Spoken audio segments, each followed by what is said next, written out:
everybody, and welcome to another episode of Frost Reads Reddit. Today we have a pair of stories from r/entitled people, and folks, they really are. Why do people act like this? Seriously? Anyways, the first one is called Entitled Karen with Bratty Entitled Kids, and it's written by Emergency Snail. Now, this was about 10 years ago. I was hiking in the mountains of New Hampshire with my wife. It was typical mountain weather during the summer, meaning it was cold and snowing on the summit. We had been on the summit of Mount Madison, and were descending towards the hut near the summit. That's a funny word, summit. Quick background. In the New Hampshire mountains, there is a network of huts where hikers can stay, and the huts are staffed by college students. They provide you with a bed in a large bunk room and hot meals. And when I say large bunk room, there are like 50 beds in the room. These huts are intended for people as a safe place to stay when doing long multi-day hikes, but they can also be accessed from easier locations as a quick and fun getaway. Anyways, it was starting to get dark and we were slightly unprepared for the cold weather, it being July and all, and we started to get a little hypothermic. My wife was struggling to climb down, and we made the decision that I should hurry on ahead to the hut and alert the staff there that my wife might need some assistance. This wasn't the smartest idea, but it was starting to get dark. There was a storm coming, and we were worried that if we didn't alert someone, we might get stuck. I make it down to the hut and check in. We had reservations at the hut. By the way, reservations were 100% required, no exceptions. So, they knew I was coming. They welcomed me and directed me to the bunk room. I told them about my wife who was still out there, and they said they would keep an eye out. If she didn't come within the next 30 minutes, they would send out a team. While everyone had to have a reservation to stay the night, there was no assigned bunks. You just picked one that was free.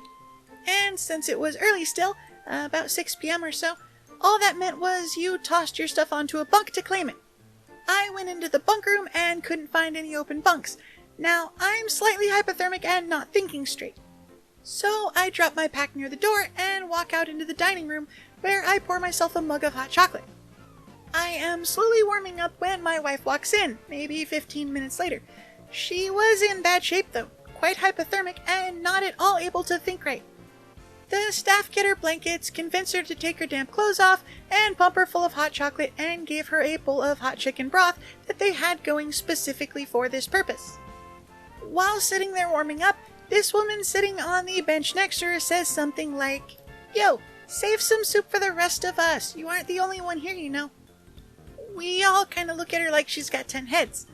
She has this gaggle of kids with her, and it was clear that she got there earlier in the day via one of the direct routes from the valley. Otherwise, she wouldn't be looking as put together as the people who'd been hiking for a couple days to get there. Now, I explained to Karen that my wife is hypothermic and needs to get warm. Karen just kinda snuffs at me, but goes to deal with kids. Now that my wife is safe, I decide to try to figure out the bunk situation again. I go into the bunk room looking for any 2 open bunks to claim for the night, but again, there are none to be found. I asked the hut staff what the deal was, and they said that though they were booked full for the night, they don't overbook, so there should be open bunks. And at least 10 people have yet to check in, so there really should be no reason to not find a bunk. After asking around about who has what bunk, the staff comes to the Karen and asks her. She says, "Well, my kids weren't sure which bunk they wanted to sleep in, so they claimed a few different ones," as if that would explain it. I'm sitting there next to her hearing this, and I am flabbergasted. The nerve of this woman! I come to learn that she's been there since noon and was just hanging out with her kids, irritating the staff all day. The staff guy asks her to have her kids pick one bunk because others need a place to sleep. Karen refuses and says that the kids can't possibly know where they want to sleep until it's actually bedtime. At this point, I'm pissed off because I want to lay down for a bit before dinner is served. My wife is still feeling awful and wants to lay down, and here is Karen with her bratty kids refusing to give up space they aren't using. So I went into the bunk room and found a few bunks that, now that I know what is going on, are claimed with stuffed animals. Every normal hiker claims a bunk by putting a pack down, not a stuffed animal. I rightly figured out that these stuffed animals and such were owned by the bratty kids, so I just took those and yeeted them into the dining room. Then I grabbed a bunk for my wife and one for myself and settled down to rest. About 5 minutes later, Karen comes in screaming at me for touching her kid's stuff, and how dare I presume to decide where her kids were going to sleep, and blah blah blah. I just said, "Shut up, lady." This was before the term Karen became a thing, otherwise I would have said that, and closed my eyes. Karen loses it and gets the staff. The staff look at her, look at the yeeted pile of stuffed animals, and shrug. They said, "You can't claim multiple beds," but Karen wasn't having any of that. She sent her kids in to reclaim the multiple beds, but this was also when more hikers were coming in for the night. Also somewhat hypothermic and starting to claim bunks. The kids lost their collective share, stuff, because they wanted to claim all the bunks and justified it by saying that they were there first, because they arrived at noon. It took a while, but the staff finally convinced Karen that she needed to have her kids pick single bunks. Now, it's impossible to kick someone out of a place like this, since it's now somewhat dark. There is a storm coming, and the fastest way out is a 3-hour hike down a steep trail. So everyone was stuck with Karen and the brood. Oh, but the story doesn't end there. It turns out that Karen and her 4 kids only made reservations for 2 of them. Apparently Karen decided on her own that kids under 10 don't need reservations. There is literally nothing on anything that says this. She just decided it. So, when hikers with actual reservations came in, Karen got discovered that she was trying to basically steal accommodations for the night. The staff made her sleep in the dining room on the floor with 1 other kid. She had to choose who needed to sleep on the floor. There were not enough bunks for everyone since actual paying customers got the bunks. That was so satisfying to watch. Hey. All of this was just sort of a what the fluff moment. First things first, if you're in a place like this, you really have to make sure that you're only claiming 1 bed per person. If you have small children with you and the bunks are big enough, you can even double up the kids so that you're not taking up as much space. But if you're gonna do that, make absolutely sure that the bunks are big enough before you make the reservations. Oh, and if you're in a place where hypothermia is a possibility and you see somebody who doesn't look too terribly great who is drinking soup, don't tell them to save some for you if you're not hypothermic too, because more than likely they need it a lot more than you.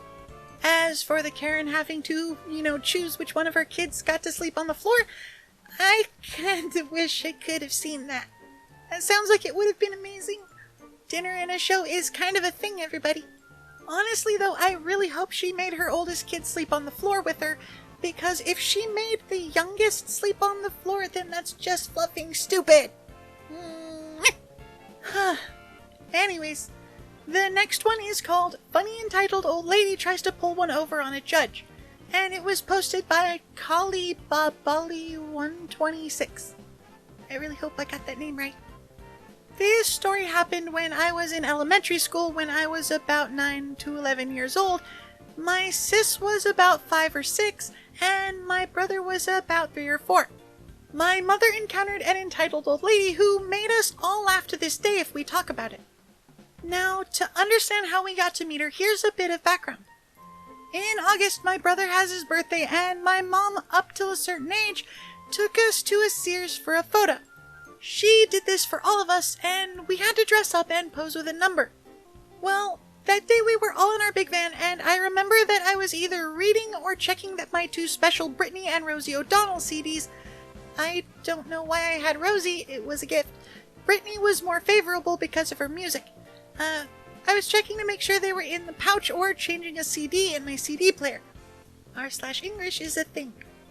All of a sudden at that point, I was looking down and the whole car shook hard. I looked up confused and my mom was scared for us kids and asked if we were okay. It turns out that some little old lady blew the red light and slammed into the driver door of our van. My mom attempted to open the door, but it was banged up so bad that she had to push hard to get it to open a little. But I think because it was an old school van, she got out where my door was by just going down the aisle. At that point, the police were called, and two really lucky things happened with where we were hit.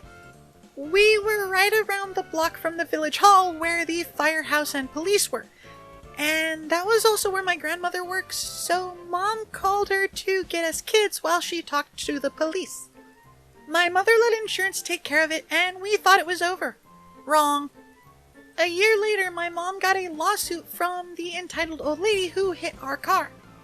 She wanted a lot of money for damages that we apparently did to her car. My mom dubbed situations like this Allstate-ities for insurance money.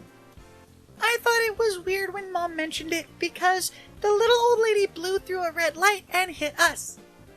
Also, as far as I know, I don't think my mom sued the lady for injuries that the accident caused. She got bad enough whiplash that 2 discs in her neck shifted, causing constant pain.